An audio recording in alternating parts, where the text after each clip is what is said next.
गई है, मैं घर जा रही हूँ। नहीं राधा, मुझे कुछ कहना है। क्या कहना है? बोलो बोलो, क्या कहना है?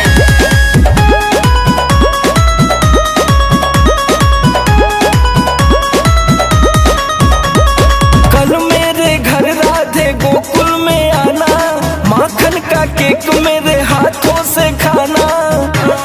मैं कैसे आऊँगी? हाँ हाँ, कल मेरे घर राधे गोकुल में आना, माखन का केक मेरे हाथों से खाना। पूछेंगे कौन है ये लड़के जो भैया, कहोगे क्या मेरे किशन कन्हैया, कहोगे क्या मेरे प्यारे कन्हैया। कहोगे क्या मेरे किशन कन्हैया, कहोगे क्या मेरे प्यारे कन्हैया।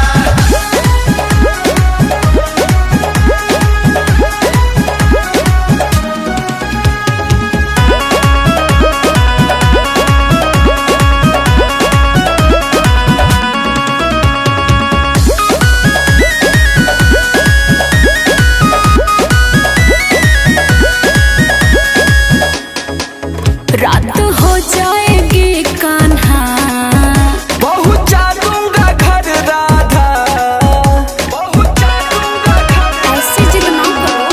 रात हो जाएगी कान्हा, पहुँचा दूंगा घर राधा।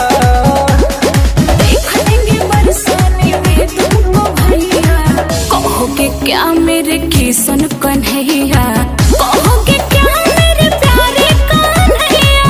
कहोगे क्या मेरे किशन कन्हैया, कहोगे क्या मेरे प्यारे कन्हैया।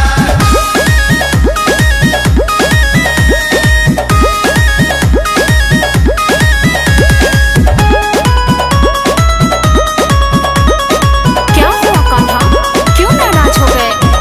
बर्थडे हम ना मनाएंगे, सॉरी कान्हा हम आएंगे, सॉरी कान्हा हम। तो यही पहले बोलना चाहिए ना। बर्थडे हम ना मनाएंगे, सॉरी कान्हा हम आएंगे, बाल बाल सबसे लगा देंगे नैया, कहोगे क्या मेरे किशन कन्हैया,